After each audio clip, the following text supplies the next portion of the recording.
أعوذ بالله من الشيطان الرجيم.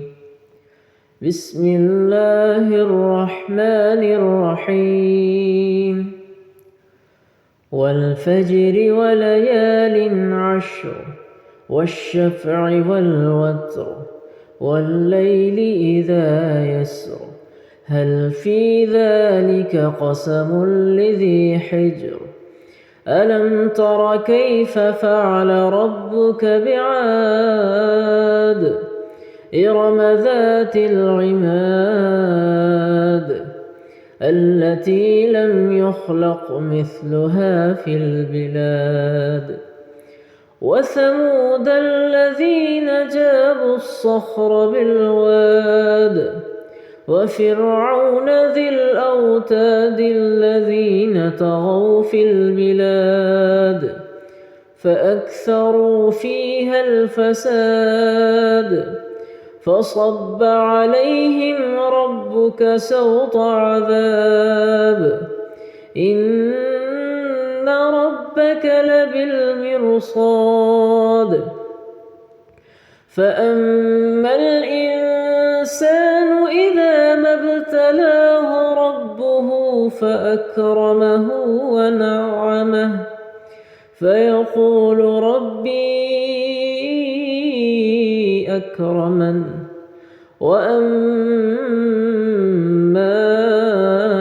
إذا ما ابتلاه فقدر عليه رزقه فيقول ربي أهانن كلا بل لا تكرمون اليتيم ولا تحاضون على طعام المسكين وتأكلون التراث أكلا لما وتحبون المال حبا جما كلا إذا دكت الأرض دكا دكا وجاء ربك والملك صفا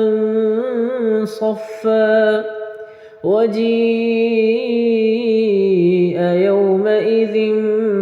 بجهنم يومئذ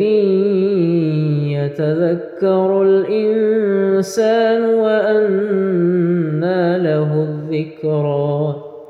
يقول يا ليتني قدمت لحياتي فيومئذ لا يعذب عذابه أحد ولا يوثق وثاقه أحد يا أيتها النفس المطمئنة ارجعي إلى ربك راضية مرضية فادخلي في عبادي وادخلي جنتي.